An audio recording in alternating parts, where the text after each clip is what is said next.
کیوں بکواس کرتے ہو؟ لاک نے آنکھیں نکالی۔ میں نے حقیقت کا اظہار کیا ہے، میک ڈونلڈ نے لاپرواہی سے کہا۔ اب وہ ذرا برابر خائف نہیں تھا۔ ایسا معلوم ہو رہا تھا جیسے اب اسے کسی بات کی پرواہ نہ رہ گئی ہو۔ بہت مطمئن نظر آتے ہو، حمید غرایا، حالانکہ ذرا ہی دیر پہلے خوف سے بری حالت تھی۔ غلط خیال ہے تمہارا، میک ڈونلڈ نے کہا۔ میں اس ہنگامے کے دوران میں ایک لمحے کے لیے بھی خوفزدہ نہیں ہوا، بس پریشان تھا۔ پریشانی اس بات تھی کہ یہ گھڑی اور ڈبیاں تم لوگوں کے ہتھے نہ چڑھ جائیں۔ یہ دونوں چیزیں اب تم لوگوں کے قبضے میں ہیں، اور میرے پاس کوئی ایسی چیز نہیں رہے گی جو تم لوگوں کے پاس چلے جانے سے میری تنظیم یا عظیم روح کو کسی قسم کا نقصان پہنچے۔ پھر اب میرے لیے پریشانی کی کوئی بات نہیں، جو ہونا تھا وہ ہو چکا۔ جس کے لیے پریشان ہونا بے معنی بات ہے، اور مزید کچھ نہیں ہو سکتا جس کے لیے پریشان ہوں۔ فلسفی معلوم ہوتے ہو، عمران نے پلکیں چپکائیں۔ یہ عظیم روح کیا بلا ہے؟ اسد نے پوچھا۔ کیا تمہارا اشارہ مارشل فنگ کی طرف ہے؟ ہاں۔ بکواس، لاگ غرایا۔ 22ویں صدی میں ان لغویات پر یقین نہیں کیا جا سکتا۔ مجھے کیا پڑی ہے کہ تم لوگوں کو یقین دلانے کی کوشش کروں، مگر خود تم لوگوں کے سراغ رسانہ سرگرمیاں میری اس بات کی شہادت دیں گی۔ تم لوگوں کو اس بات کا علم ہو چکا ہے کہ اس وقت دنیا کے کئی مقامات پر مارشل فنگ موجود تھا، اور ان مقامات ایک دوسرے سے ہزاروں میل کی دوری پر تھے۔ کیا کسی آدمی میں اتنی قوت ہے کہ اس وقت میں تین مقامات پر موجود رہے؟ دوسری بات یہ ہے کہ کرنل فریدی نے اپنے ملک میں 2 مرتبہ مارشل فنگ کو جان سے مار ڈالا، لیکن مارشل فنگ ابھی بھی موجود ہے۔ میرا خیال ہے کہ ہم فضول باتوں میں پڑ گئے، کرنل فریدی بڑبڑایا۔ ہم لوگوں کو یہ بات طے کر لینا چاہیے کہ آئندہ کے لیے ہم لوگوں کا کیا پروگرام ہوگا۔ ہمیں اس بات کا عہد کر لینا چاہیے کہ اپنی جان پر کھیل کر ان ڈبیوں کی حفاظت کریں گے۔ اگر یہ ڈبیاں ہم میں سے کسی کی حکومت کے ہاتھ بھی لگ گئیں تو اس کا نتیجہ اچھا نہیں ہوگا۔ حکومت کے سائنسدان ان ڈبیوں کو کھولنے کا طریقہ دریافت کر ہی لیں گے۔ ظاہر ہے، مارسیا بولی، سائنسدانوں کے لیے ان ڈبیوں کو کھولنا ناممکن نہیں ہوگا، لہٰذا ہمیں ان ڈبیوں کی حفاظت کا عہد کر لینا چاہیے۔ فریدی بولا، لیکن یہ بات بھی یقینی ہے کہ اگر ہم میں سے کسی ایک نے بھی عہد توڑ دیا تو باقی افراد بھی ایسا کرنے کے لیے مجبور ہو جائیں گے، کیونکہ ہم میں سے کوئی بھی یہ گوارا نہیں کرے گا کہ اس کا ملک کسی دوسرے ملک کے زیر اثر آ جائے۔ کیوں نہ ہم یہ ڈبیاں سمندر میں پھینک دیں؟ حمید بولا، ایک خطرناک قدم اٹھانا کسی طرح بھی مناسب نہ ہوگا۔ مالونوف بولا، کیوں؟ خطرناک کیوں ہے؟ مسٹر مالونوف ٹھیک کہہ رہے ہیں، فریدی نے کہا۔ سمندری پانی میں ڈبیوں کا حشر نہ جانے کیا ہو جائے۔ ممکن ہے کوئی بڑی مچھلی ان ڈبیوں کو نگلنے کی کوشش کرے، یہ ٹوٹ جائیں اور ان کے ساتھ یہ گولیاں بھی پھٹ جائیں۔ اس صورت میں سمندر پر اس کا رد عمل نہ جانے کیا ہو۔ اس کے علاوہ بھی کوئی بات ہو سکتی ہے جس کے بارے میں ہم سوچ بھی نہیں سکتے۔ ہمیں تو یہ بھی معلوم نہیں کہ ان گولیوں میں کون سی زبردست قوت مقید کی گئی ہے۔ ان باتوں اور خدشات کو مد نظر رکھتے ہوئے ہمیں خود ہی ان ڈبیوں کی حفاظت کرنا پڑے گی۔ صرف 6 ماہ کی بات ہے، 6 ماہ بعد یہ گولیاں بیکار ہو جائیں گی اور ہمیں یہ 6 ماہ کا عرصہ روپوشی کی حالت میں گزارنا ہوگا۔ فلپ دور ہی سے بولا، قطعی۔ فریدی نے کہا، ہم لوگوں کو جہاز چھوڑنے ہوئے 2 گھنٹے گزر چکے ہیں۔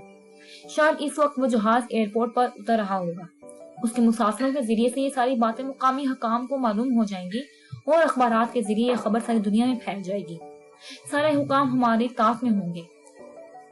انہیں یہ تو معلوم ہوگا کہ ہم کیا عزم کر چکے ہیں۔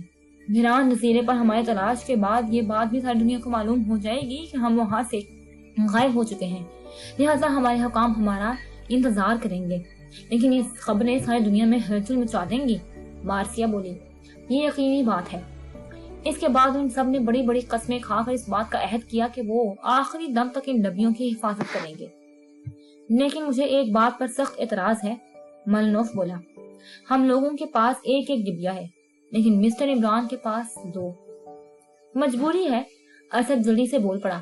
ظاہر ہے کہ 8ویں ڈبیا کو کہیں پھینکا نہیں جا سکتا۔ عمران احمقانہ انداز میں پلکیں چپکانے لگا تھا۔ اس سے پہلے کہ وہ زائد ڈبیا ہم لوگوں میں رنجش پیدا کرے، میں ایک تجویز پیش کی دیتا ہوں، فریدی بولا۔ ہم لوگ 7 پرچیوں پر اپنے اپنے ملک کے نام لکھ کر پرچیاں بند کی دیتے ہیں۔ پرچیاں ایک جگہ ڈال دی جائیں گی اور پھر میک ڈونلڈ ان میں سے ایک پرچی اٹھا لے گا